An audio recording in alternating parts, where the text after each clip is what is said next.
नमस्कार, ये आकाशवाणी है। अभी आप तादु याजो से समाचार सुनेंगे।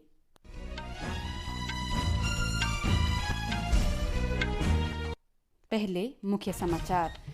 राष्ट्रपति द्रौपदी मुर्मू ने स्वच्छ सर्वेक्षण पुरस्कार प्रदान किए। इंदौर और सूरत को देश के सबसे स्वच्छ शहर चुना गया। प्रधानमंत्री नरेंद्र मोदी 12 जनवरी को महाराष्ट्र के नासिक में 27वें राष्ट्रीय युवा महोत्सव का उद्घाटन करेंगे। रक्षा मंत्री राजनाथ सिंह ने ब्रिटेन पीएम ऋषि सुनाक के साथ रक्षा सुरक्षा समेत विभिन्न मुद्दों पर चर्चा की। उत्तर प्रदेश के सीएम योगी आदित्यनाथ ने अहमदाबाद से अयोध्या के लिए डायरेक्ट फ्लाइट का उद्घाटन किया। अवामी लीग की अध्यक्ष शेख हसीना आज शाम लगातार चौथी बार बांग्लादेश के प्रधानमंत्री पद की शपथ लेंगी। अब समाचार विस्तार से। इंदौर और सूरत को आज 1 लाख से अधिक जनसंख्या वाले शहरों के श्रेणी में स्वच्छता सर्वेक्षण 2023 में स्वच्छ नगरों के पुरस्कार से सम्मानित किया गया। इंदौर ने लगातार 7वीं बार ये पुरस्कार प्राप्त किया है। इस श्रेणी में नवी मुंबई को तीसरा स्थान प्राप्त हुआ। राष्ट्रपति द्रौपदी मुर्मू ने नई दिल्ली के भारत मंडपम में केंद्रीय आवासन और शहरी कार्य मंत्री हरदीप सिंह पुरी और अन्य अधिकारियों की उपस्थिति में स्वच्छ सर्वेक्षण 2023 पुरस्कार प्रदान किए। 1 लाख से कम जनसंख्या वाली श्रेणी में महाराष्ट्र में सासवाद, छत्तीसगढ़ में पाटन तथा महाराष्ट्र में लोनावला ने स्वच्छ शहरों में 3 शीर्ष स्थान प्राप्त किए। इस बीच महाराष्ट्र को राज्यों की श्रेणी में स्वच्छता के लिए पहला पुरस्कार, मध्य प्रदेश को द्वितीय पुरस्कार और छत्तीसगढ़ को तीसरा स्वच्छ राज्य पुरस्कार दिया गया। उत्तर प्रदेश से वाराणसी और प्रयागराज ने स्वच्छ गंगा नगरों में से 2 शीर्ष स्थान प्राप्त किए। राष्ट्रपति द्रौपदी मुर्मू ने अपने संबोधन में कहा कि केंद्र सरकार तथा अन्य संगठनों ने देश में स्वच्छ भारत मिशन को महत्वपूर्ण आंदोलन बनाने में अहम भूमिका निभाई है। उन्होंने कहा कि स्वच्छ भारत मिशन इससे जुड़े लाखों लोगों को आजीविका प्रदान करता है। राष्ट्रपति ने स्वच्छ भारत मिशन में योगदान के लिए सफाई मित्रों का धन्यवाद भी किया और कहा कि इस मिशन में उनका योगदान अत्यंत उल्लेखनीय रहा है। उन्होंने देश के युवा वर्ग से भारत को विश्व में सबसे स्वच्छ देश बनाने की दिशा में योगदान देने की अपील की। इस अवसर पर आवासन और शहरी कार्य मंत्री हरदीप सिंह पुरी ने 4,447 शहरों में 1 लाख स्थल स्वच्छ सर्वेक्षण के काम के लिए दिए गए हैं और 12 करोड़ नागरिकों की प्रतिक्रिया प्राप्त हुई है। उन्होंने कहा कि 2014 में केवल 15 से 16% कचरा वैज्ञानिक रूप से संसाधित किया गया है और वर्तमान में कचरे के 76% भाग को संसाधित किया जा रहा है। आकाशवाणी समाचार से विशेष बातचीत में मध्य प्रदेश के मुख्यमंत्री मोहन यादव ने लगातार 7वीं बार इंदौर को स्वच्छ नगर पुरस्कार दिए जाने पर प्रसन्नता व्यक्त की। छत्तीसगढ़ के मुख्यमंत्री विष्णुदेव साय ने आकाशवाणी समाचार को बताया कि 2017 में स्वच्छ सर्वेक्षण पुरस्कार की शुरुआत के बाद राज्य को 67 पुरस्कार मिले हैं। उन्होंने ये भी कहा कि राज्यों की श्रेणी में छत्तीसगढ़ को तीसरा स्थान हासिल करना एक बहुत अधिक महत्वपूर्ण क्षण है। वित्त मंत्री निर्मला सीतारमण ने कहा है कि भारत 2047 तक $30 ट्रिलियन की अर्थव्यवस्था बन जाएगा। गुजरात में वाइब्रेंट गुजरात शिखर सम्मेलन में उन्होंने कहा कि देश 2028 तक $5 ट्रिलियन की अर्थव्यवस्था होगा। श्रीमती सीतारमण ने कहा कि भारत में 2023 तक पिछले 23 वर्ष में $919 बिलियन का प्रत्यक्ष विदेशी निवेश हुआ, जिसमें से 65% निवेश पिछले 9 वर्षों में आया है। देश के विकास के इंजन के रूप में गुजरात के योगदान की सराहना करते हुए उन्होंने कहा कि भारत के सकल घरेलू उत्पाद में गुजरात का योगदान 8% से अधिक है। इस अवसर पर वाणिज्य और उद्योग मंत्री पीयूष गोयल ने कहा कि पीएम गति शक्ति पहल समेकित और निर्बाध मल्टी मॉडल कनेक्टिविटी के वैश्विक बेंचमार्क के रूप में उभर रही है। विदेश सचिव विनय मोहन क्वात्रा ने कहा कि वाइब्रेंट गुजरात शिखर सम्मेलन में भारत ने संयुक्त अरब अमीरात के साथ 4 समझौते किए।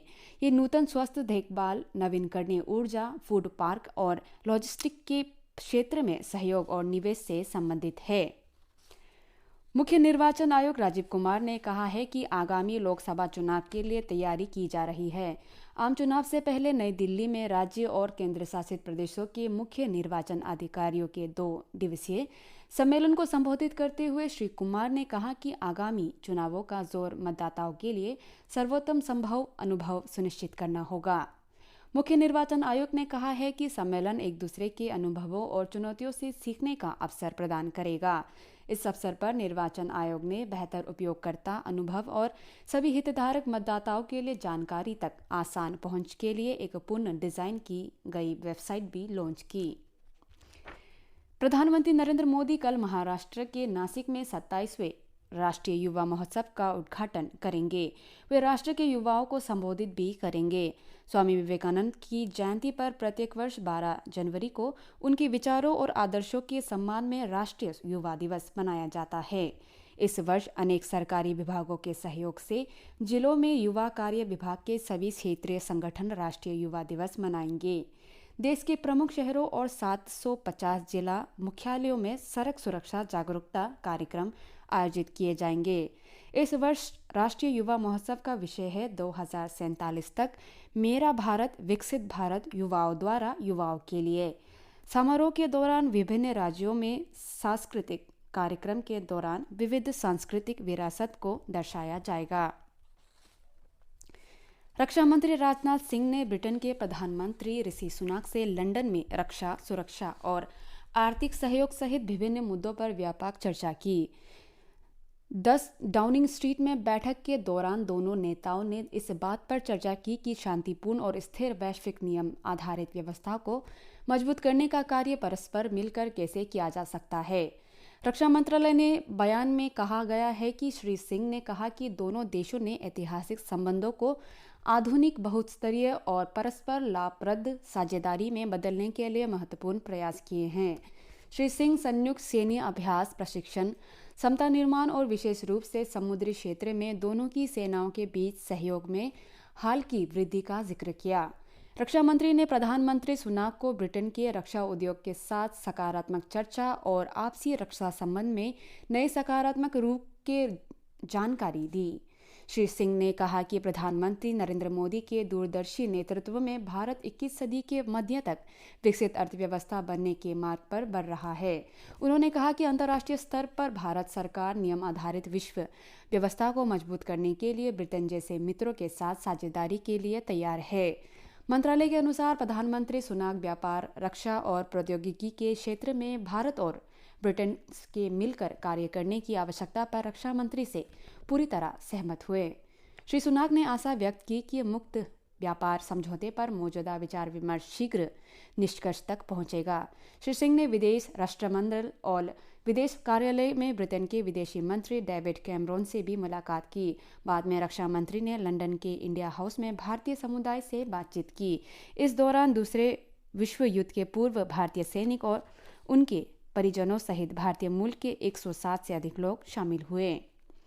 उत्तर प्रदेश के मुख्यमंत्री योगी आदित्यनाथ ने आज अहमदाबाद से अयोध्या के लिए डायरेक्ट फ्लाइट का वर्चुअल माध्यम से उद्घाटन किया। केंद्रीय विमानन मंत्री ज्योतिरादित्य सिंधिया भी वर्चुअली इसमें शामिल हुए। इस अवसर पर श्री योगी ने कहा कि आज से कुछ साल पहले हवाई जहाज से अयोध्या आना तक एक सपना था, लेकिन प्रधानमंत्री नरेंद्र मोदी ने इस सपने को साकार किया है। उन्होंने कहा कि अयोध्या को बेहतरीन कनेक्टिविटी मिली है और 22 जनवरी को अयोध्या हवाई अड्डे पर लगभग 100 चार्टर्ड हवाई जहाज उतरेंगे। रामलला की प्राण प्रतिष्ठा कार्यक्रम की तैयारी पूरे उत्तर प्रदेश में जोरों पर है। अहमदाबाद से अयोध्या के लिए शुरू हुई उड़ान में यात्री भगवान राम, लक्ष्मण, माता सीता और हनुमान की पोशाक पहनकर पहुंचे। कुछ ही दिनों में अयोध्या से मुंबई, बेंगलुरु की भी सेवाएं शुरू हो जाएगी। आवामी लीग की अध्यक्ष शेख हसीना को आज लगातार छोटे कार्यकाल के लिए बांग्लादेश की प्रधानमंत्री के रूप में शपथ दिलाई जाएगी। बांग्लादेश के राष्ट्रपति आज शाम ढाका में शेख हसीना को शपथ दिलाएंगे। इस अवसर पर 25 मंत्रियों और 11 राज्यों मंत्रियों को भी शपथ दिलाई जा सकती है। इस महीने की 7 तारीख को आम चुनाव में शेख हसीना के नेतृत्व में उनकी पार्टी को शानदार जीत मिली थी। भारत आज पुरुष क्रिकेट की 3 मैचों की T20 श्रृंखला के पहले मुकाबले में अफगानिस्तान के साथ खेलेगा। यह मैच मोहाली में Punjab cricket association IS Bindra stadium में शाम 7 बजे शुरू होगा।